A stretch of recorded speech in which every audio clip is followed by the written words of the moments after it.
Welcome to Middle East Briefing. The content of the briefing includes Yemen's Houthis, who are the Iran-backed militants. Yemen's enigmatic Houthi leader is fierce battlefield commander. What happens if the Houthi rebels fight back? Seeking cash, Hamas turns to allies experienced in financial jihad. How the US-UK bombing of Yemen might help the Houthis. Yemen's Houthis, who are the Iran-backed militants. Deutsche Welle. The US-led naval coalition Operation Prosperity Guardian, along with other countries including the UK, bombed Houthi-controlled sites in and near Yemen's capital, Sana'a, in response to the Houthi rebel group's attacks on ships in the Red Sea. The attacks by the Houthis, who are backed by Iran, are in support of the Palestinian cause and Hamas. They have said they will continue to attack every vessel heading towards Israel until the Israeli Defense Forces lift the blockade on the Gaza Strip. Following the strikes, the Houthis vowed retaliation. The Houthis are a Shiite Muslim group and belong to a branch called the Zaydi Shiites. They have beliefs that set them apart from mainstream Shiite Muslims, but the fact that they are Shiite Muslims connects them with Iran. The war in Yemen has been described as the world's worst humanitarian crisis by the United Nations. The Houthis are close allies of the Iranian government and see themselves as part of the Iran-led axis of resistance. The attacks on the ships in the Red Sea have led to major international freight companies rerouting their ships, adding thousands of nautical miles to their journeys. Yemen's enigmatic Houthi leader is fierce battlefield commander. Yahoo! The Houthi leader, Abdul Malik al-Houthi, has created a fighting force that poses a serious threat to the global shipping trade, with several shipping lines halting operations due to recent attacks on Red Sea shipping. The Iran-backed Houthi militants are demanding Israel cease its bombardment of Gaza before they will withdraw from Red Sea conflict. What happens if the Houthi rebels fight back? The Independent. The West's intervention in Yemen could escalate into a proxy war between the West and Israel against Iran and its allies, warns Robert Fox in the Evening Standard. The recent strikes on Yemen were a direct result of Houthi aggression towards shipping in the Red Sea, including a Royal Navy vessel. However, the author argues that if the intervention gets more aggressive, it could draw in other players including Hezbollah and Hamas in Lebanon and Gaza, possibly with the assistance of Russia and China. Seeking cash, Hamas turns to allies experienced in financial jihad. Washington Post. Crowdfunding platforms have been used by Hamas to raise millions of dollars since the recent conflict with Israel began. Groups with ties to militant Islamist causes have been particularly successful in using social media campaigns to fundraise for Hamas. These groups have been active for decades and have perfected their tactics in recent years, using crowdfunding to solicit money from sympathetic donors in the aftermath of international tragedies. It is difficult to obtain precise figures for the amount of money raised through crowdfunding efforts, but Israeli government officials estimate that Hamas has generated around $200 million. Some of this money is used to pay fighters and finance political and influence operations, while the rest may be used to replenish Hamas's stockpile of weapons. How the US-UK bombing of Yemen might help the Houthis. Al Jazeera. The recent US-led attacks on Yemen's Houthi group are unlikely to deter them and could instead embolden them further, say analysts.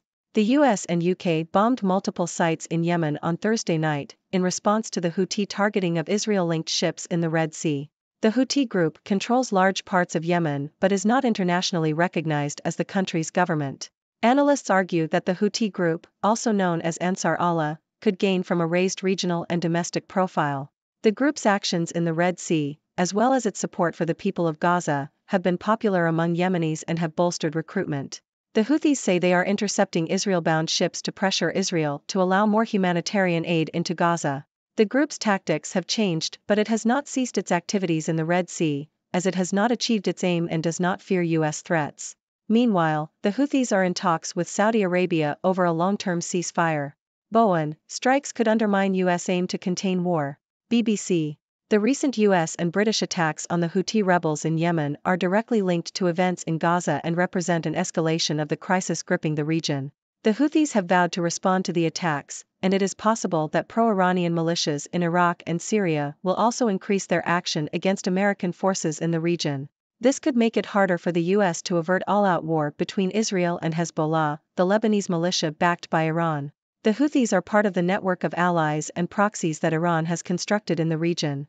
They are getting increasingly sophisticated weapons from Iran and have the capability to pose a threat to international navigation. They have hijacked a ship and caused damage to others in the past. The risk of the Houthis firing on ships has led many commercial shipping companies to detour along the west coast of Africa and around the Cape of Good Hope instead of using the Suez Canal. Critics argue that an immediate ceasefire in Gaza would be a better way to stop the Houthi attacks than bombing them. Who are the Houthis? A simple guide to the Yemeni group. Al Jazeera. The United States and United Kingdom have launched military strikes in Yemen in response to Houthi-led attacks on vessels in the Red Sea. The Houthis are an Iran-aligned group that emerged in the 1990s and control most parts of Yemen, including the capital, Sana'a. The group has been engaged in a decade-long civil war with the Yemeni government, causing a humanitarian crisis. The Houthis have primarily targeted Israel-linked ships and have demanded that Israel allow increased humanitarian aid into Gaza. The attacks have also given the group increased recruitment and de facto legitimacy at a time when they are not officially recognized internationally as Yemen's government. U.S. missiles strike targets in Yemen linked to the Houthi militia. New York Times. The United States and a handful of its allies carried out military strikes against more than a dozen targets in Yemen controlled by the Iranian-backed Houthi militia, U.S. officials said, in an expansion of the war in the Middle East that the Biden administration had sought to avoid for 3 months.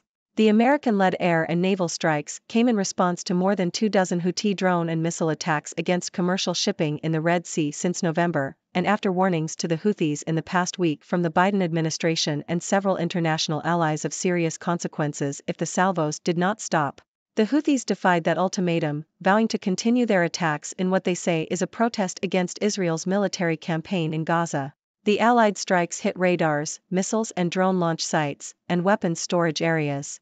It was unclear whether the strikes would deter the Houthis from continuing their attacks, which have forced some of the world's largest shipping companies to reroute vessels away from the Red Sea, creating delays and extra costs felt around the world through higher prices for oil and other imported goods. U.S. Middle East policy has failed. Foreign policy. The conflict between Israel and Hamas has brought the Gaza Strip to the edge of annihilation and the Middle East to the brink of a wider war. The United States' response has been to throw money, weapons, and military assets at the region, believing that an Israel-Saudi normalization deal centered on U.S. security guarantees is the key to achieving lasting peace and prosperity. However, this approach is bound to backfire. Israel and Saudi Arabia, the U.S.'s main regional partners, are liabilities rather than assets, consistently undermining U.S. interests and values. Washington should fundamentally change its approach to both countries, moving from unconditional support to arm's-length relationships. Israel's war in Gaza epitomizes the violence done to stated U.S. values while also jeopardizing U.S. interests in the Middle East.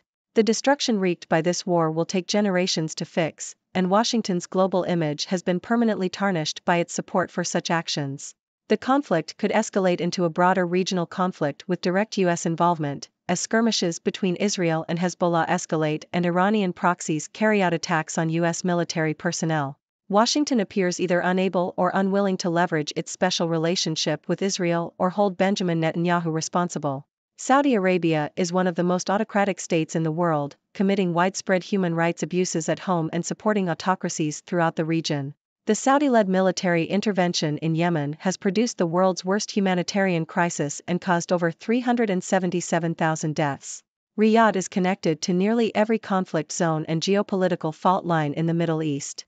U.S. support for Israel and Saudi Arabia has emboldened them to pursue reckless policies, knowing that the U.S. will come to their aid. The Biden administration's efforts to broker normalization between Saudi Arabia and Israel are likely to backfire and should be abandoned.